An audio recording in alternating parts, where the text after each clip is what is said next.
Jotkut väittävät, että hyvä ja halpa elektroniikkalaite on kuin satuolento, sellaista ei ole tosielämässä olemassakaan. Toisaalta taas jotkut kyllä kovasti yrittää löytää sitä hyvää diiliä edullisesti. No Android-tablettien osalta tällä kertaa testissä oleva Samsung Galaxy Tab A8 on halpa, mutta onko se hyvä? Otetaan siitä selvää. Tervetuloa mukaan. Tekniikkaparkki.fi.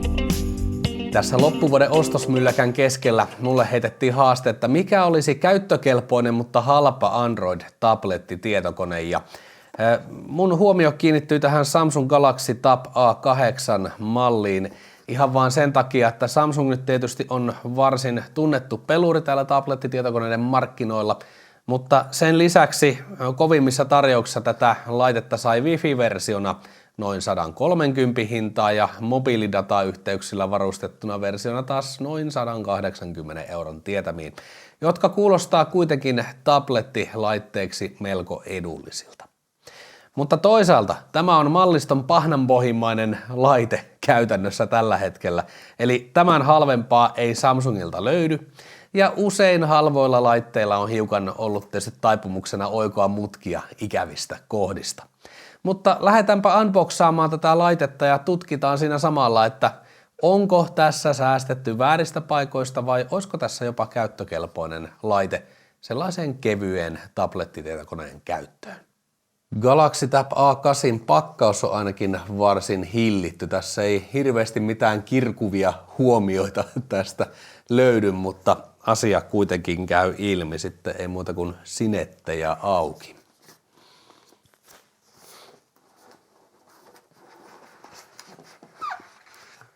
Ja näin sieltä löytyy itse laite. Avuliasti tuolla tuollainen pieni nostolippa tässä pussukan kyljessä ja katsotaanpas täältä sitten.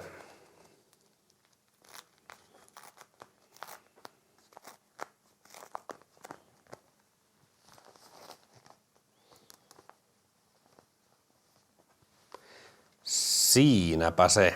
Samsung Galaxy Tab A8 ja meikäläinenkin näkyy ruudussa. Moikka kaikille. Ja todellakin niin ensivaikutelma aika tämmönen rauhallisen hillitty. Eli täällä nyt latausliitin USB-C näyttää olevan täällä päädyssä, kuin myös pari ritilää, joiden voisi olettaa olevan kaiutinten sijaintipaikkoja. Täällä sivukyljessä 2 nappia, todennäköisesti virtanappi ja äänenvoimakkuusnappi. Päällä ritilöitä myös ja täällä sivussa ei oikeastaan muuta kuin tuo pieni luukku, joka tässä tapauksessa kyseessä on tämä mobiilidatalla varustettu versio, niin on mitä ilmeisimmin SIM-kortin paikka. Niin ja tietysti vielä täällä takareunassa sieltä löytyy Samsungin logon lisäksi sitten tuo kamerayksikkö. Yksittäinen kamera, joka nyt tietysti välttämättä tablettilaitteissa ei ole se pääasia, mutta sieltäpä sellainen kuitenkin löytyy. Muuta paketin sisältöä. Katsotaanpas, täällä on nämä perinteiset paperiasiat, eli Quick Start Guide ja sitten jotain muuta takuuseen liittyvää paperitavaraa ja sitten täällä pohjalla on SIM-korttipaikan avaustyökalu. On tietysti ihan tarpeellinen tässä käyttöönottovaiheessa ja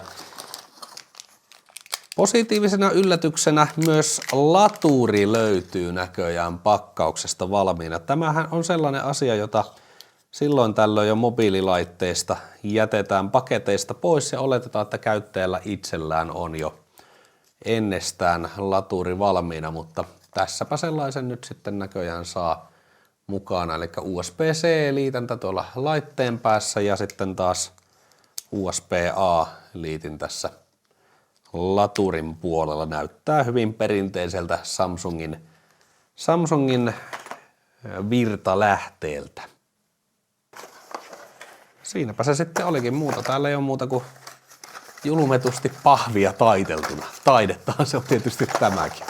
Pienenä huomiona tässä, kun yritin nopeasti vaan ottaa laitetta käyttöön ilman sen kummempia verkkoyhteyksiä, niin nytpä ei näköjään enää homma onnistukaan, eli verkko täytyy olla, jotta laitteen saa otettua käyttöön ylipäänsä. Nyt on sitten aika pistää hiukan pakettiin ensituntumia tästä Galaxy Tab A8 mallista, Samsungin edullisempään tabletista siis kyse. Ja nyt näin ensifiilis tästä tietenkin tämän rakenteen puolesta on se, että tämähän on yllättävän laadukkaasti kootun tuntuinen laite, eli se edullinen alle 200 euron hinta ei nyt tässä varsinaisesti tässä kuoressa vielä tunnu, vaan ihan asiallisen oloinen vekotin. Mutta sitten se, missä se edullinen hinta alkaa kirjaimellisesti näkyä, on näyttöpaneelin laatu. Eli terävyys tässä näytössä kyllä mun mielestä riittää aivan hyvin normaaliin peruskäyttöön, ei siinä mitään. Mutta jos vaikka vertaa nyt sitten iPadien näyttöihin, jotka toki tuolla hiukan eri hintaluokassa taistelee, niin tämä ei ole ehkä silmille ihan niin levollisen näköinen tämä Samsungin näyttö. Ehkä vähän sellainen sinertävään päin taipuva värimaailma tässä ruudussa oletusasetuksin on. Ja hankala sitä nyt sitten on lähteä sitä kovin paljon parantamaankaan, eli näyttöpaneeli on se, mikä se on. Kirkkautta kyllä tuntuu ainakin sisätilassa käyttöön riittävän aivan mainiosti, siinä ei mitään ongelmaa. Ja yleisesti ottaen, mitä katoin erilaisia YouTube-videoita, musavideoita ynnä muuta, niin sieltä kyllä ei sellainen vaikutelma, että muilta osin, jos tuon pienen värivirheen ei anna häiritä, niin muilta osin näyttö on kuitenkin tällaisen viihteen kuluttamiseen oikein kelpo. Ja itse asiassa tämä kuvasuhde 16:10, tämähän sopii aika hyvin kaikenlaiselle viihdesisällölle. 16:9 videoillakin jää vain pienet, ohuet, mustat raidat näytön ylä- ja alalaitoihin. No sitten kamerat. Täällä takanahan on yksi yksittäinen kamera tässä laitteessa, kuin sitten myöskin edessä.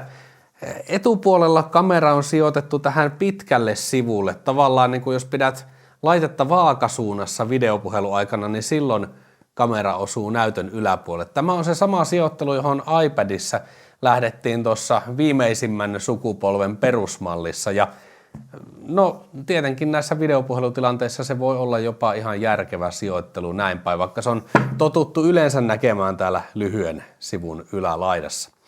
Mutta kameroista, no ei niistä hirveästi kyllä ole sanottavaa, ja niin kuin toki arvata saattaa, niin kameroiden laatu ei tällaisen perustablettitietokoneen tärkein asia varmasti suunnittelukriteereissä ole, ja sen kyllä huomaa. Varsinkin etukamera on aika karkean näköinen kuvanlaadultaan, jos nyt aivan totta puhutaan. Takakamera hiukan parempi ja sillä kyllä jonkinlaisia tunnelmanäpsyjä saa niin, että niitä kehtaa tarvittaessa jakaakin sitten tästä laitteesta ulospäin, mutta ei nämä hyvää kamerapuhelinta saatikka hyvää kameraa vielä oikein lähde haastamaan. Äänipuoli on positiivinen yllätys, nimittäin sekin nyt voisi kuvitella olevan peruslaitteessa perustasoa, mutta tällä Samsung Tab A8, kun pistää vaikka sen musavideon pyörimään, niin äänessä on jopa sellaista stereokuvan tuntua, eli ääni lähtee leviämään katsojan ympärille ja äänen voimakkuuttakin riittää ja totta puhuen niin ei se laatukaan nyt mitenkään karmaisevan huono ole.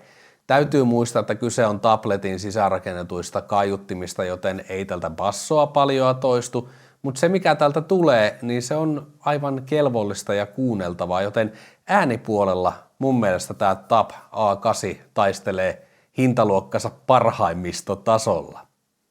Tässä lyhyessä ensitestissä ei vielä päästy peremmälle oikein siihen asiaan, että kuinka hyvä tuo akun kestävyys loppujen lopuksi on, mutta joka tapauksessa akku on varsin suurenpuoleinen, yli 7000 mAh, joten se lupaisi kohtuullisen hyviä käyttöaikoja.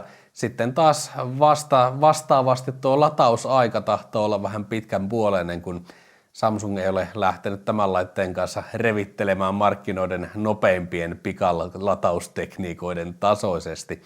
Eli jos ei ole kiire latailla, niin onnistuu, mutta hätäisten virran kaipaajien ei kannata vaivautua.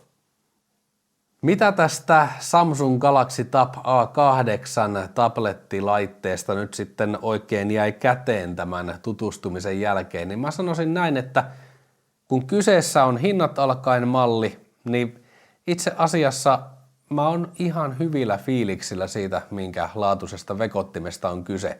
Tiettyjä kompromisseja on tehty, varsinkin tuolla kuvapuolella sekä kamerassa että näyttöpaneelissa näkyy kyllä hinnan säästön elkeet. Ja no, ehkäpä se käyttötuntumakaan ei ole siellä parhaiden Android-laitteiden tasolla lähimainkaan, nimittäin toi Unisokin valmistama suoritin ei myöskään ole mikään hirvittävän vauhdikas vekotin, mutta ehkäpä se näkyy enemmän vasta siellä vaativammassa käytössä ja pelikäytössä se tehon vähäisyys. Nimittäin ihan tällainen perussovellusten availu ja web-sivujen selailu, sun muu kevyt käyttö, se sujui oikein hyvin. En mä osaa siitä suuremmalti nyt lähteä moittimaan.